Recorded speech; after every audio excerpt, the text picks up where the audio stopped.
আলহামদুলিল্লাহ। আর আম্মা খুঁজি বিচারি আর মানুষ করছে আয়ন চাকরি করি আলহামদুলিল্লাহ। আর আয়ার আর আম্মা ঢাকা থাই আনে গো দোয়ায় আমরা অনেক ভালো আছি।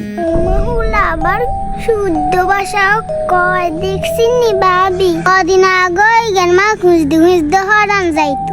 আন্টি তুই আন্নে গন কি অবস্থা আসেনি ভালো? আর আন্নের হুত্র অভিজ্ঞ নাই আর লগে একসাথে হড়ালে করছে দেন আসেনি ভালো আসেনি কইস না বদমাইশের কথা টিগার বড় লয় কি কানা দেখায় আর কোস খবর লয় না।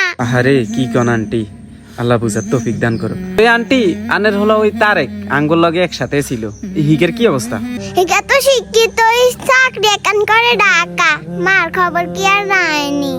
আন্টি কিছু মনে না কইলে ছোট মুখে বড় একটা কথা কই মাইন্ড করবি নি? না মাইন্ড করার কি আছে। আন্টি আর আম্মা মানুষের দুয়ারে দুয়ারে গেছে, এটা অপমান হওয়ার কিছু না। আর আম্মার মানুষ করছে, ইসলামের জ্ঞান দিছে, এটা হচ্ছে আর আমার সবচেয়ে বড় অ্যাচিভমেন্ট, বড় পাওয়া আলহামদুলিল্লাহ। আন্টি আমি অন্তম কি শিখছি জানেননি?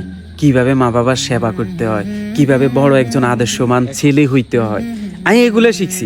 আর আন্নারা কি শিখাইছেন? কিভাবে প্রতিষ্ঠিত হইতে হয়, কিভাবে অনেক টাকার মালিক হইতে হয়, এগুলা শিখেছেন। কিন্তু দিন শেষে আলহামদুলিল্লাহ আমি ভালো আছি, কিন্তু আন্নাগো কাছে নাই। আর আম্মা আরে যেটা শিক্ষা দিছে ওটা দুনিয়ার জন্য না, ওই আর দিনের জন্য। শেষমেশ আন্টি আন্নেরাও কিন্তু অপরাধী। দুনিয়ার শিক্ষা দিছেন, দিনের শিক্ষা দেন না, এটা